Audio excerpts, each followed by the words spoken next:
Hi everybody, Robin here from Backscatter Underwater Video and Photo. Today we're chatting with Matt Ferraro, our resident cinematographer, who has just returned from a little adventure.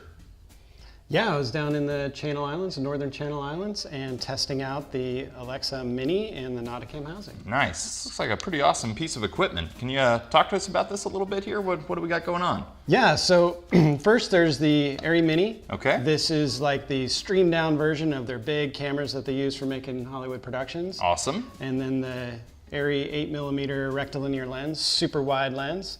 And then the Nauticam housing.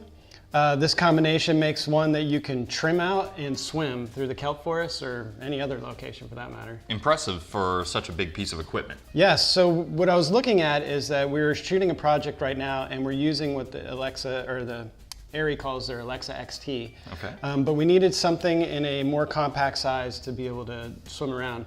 And in that, we wanted to make sure that the format that the Mini shoots could hold up to the same as the big boy camera. Nice. And overall, how did this thing perform underwater? It was excellent.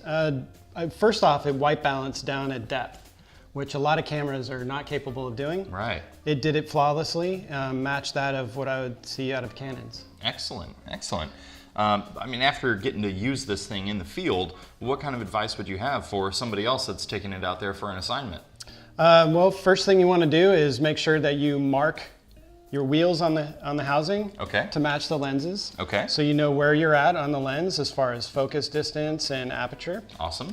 Next thing you want to do is trim out your housing. So important. A well-trimmed housing makes for great shots. First, you want to put on enough weight to make sure it sits neutral. Mm-hmm. And then after that, you want to distribute the weight so it sits flat. Okay. And there's a little sled underneath that slides forward and back. Put a little weight on that and you can make it tilt nose down or nose up. And when it's come time to put everything together, how does all this interface? What are we looking at here? Well, we can show you how to slide it in. You put it on this camera tray. You can see the black tray here. You put on these pieces here that are the gears that engage the gears on the lens. All PL lenses, cinema lenses, come with gears installed on them, and that's how you interface with the lens. They are not electronically controlled like you might be used to with a Canon lens. Once you have it all set up, it's pretty simple. You're going to open the rear door of the housing. You pick up the camera and you slide her right in.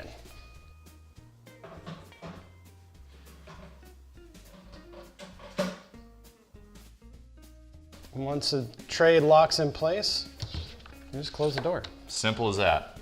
Yep, and another great thing about the Nauticam housing is it has a vacuum valve, which is the only way to know you're for sure sealed up. Yeah, if you don't have the vacuum peace of mind, then there's no way to focus on the important details of your shot. Yeah, I would be a little bit worried. Yeah, no doubt.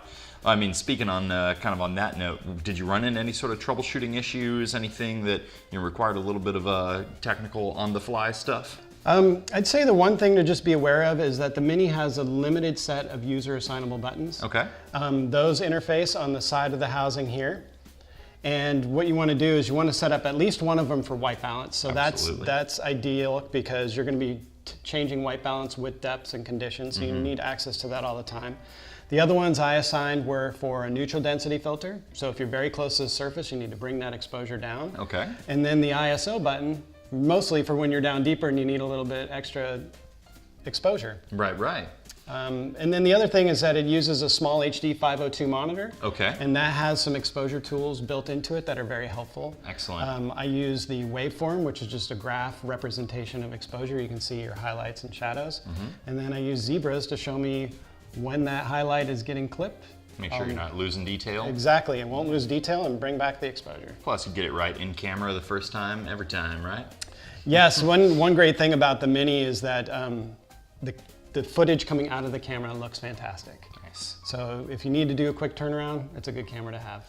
So what was your overall takeaway from this trip and using this system? Looks like I'm going to be using it again. Yeah. I was really happy with its performance. So for the rest of the project, I think this is what we'll be using. Very cool. Well, thanks for taking the time to chat with us here. And of course, if anybody has any questions about underwater cinema and pro grade, film production, down to just your everyday point and shoot camera, you can definitely give Matt a call here at Backscatter or visit us on the web anytime at backscatter.com. Happy shooting.